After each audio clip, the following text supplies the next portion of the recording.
আমরা আজকে একটা সাইকেল নিয়েছি ফ্লিপকার্ট থেকে ক্রেডিয়েকের স্টিঙ্গার। তো সেটাই আজকে ডেলিভারি করতে এসেছে। দেখতেই পাচ্ছ ফ্লিপকার্টের গাড়ি এসে গেছে আর আমাদেরকে ফোন করেছিল, আমরা একটু এগিয়ে গেছিলাম আর সেখান থেকেই নিয়েছি ডেলিভারিটা। তো দেখো দাদাটা এখন আমাদের সাইকেলের পেটিটা নামিয়ে দেবে আর তারপরে আমরা ওটাকে বাড়ি নিয়ে এসে ভালো করে খুলে সেটাকে সেট করব। যদিও পুরোটা প্রায় সেট হয়ে এসেছিল, দুটো একটা জিনিস যেটা লাগানো ছিল না সেটাই লাগিয়ে নেব।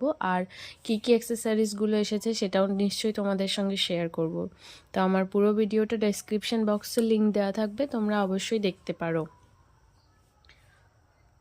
তো এই অ্যাক্সেসরিজগুলো দিয়েছে, টুল কিট দিয়েছে, আরও অনেক কিছু দিয়েছে। আর এই সামনের চাকাটা খুলে আলাদা করা যায়। দেখো পেছনে আছে 7খানা গিয়ার আর সামনে আছে 3টে গিয়ার।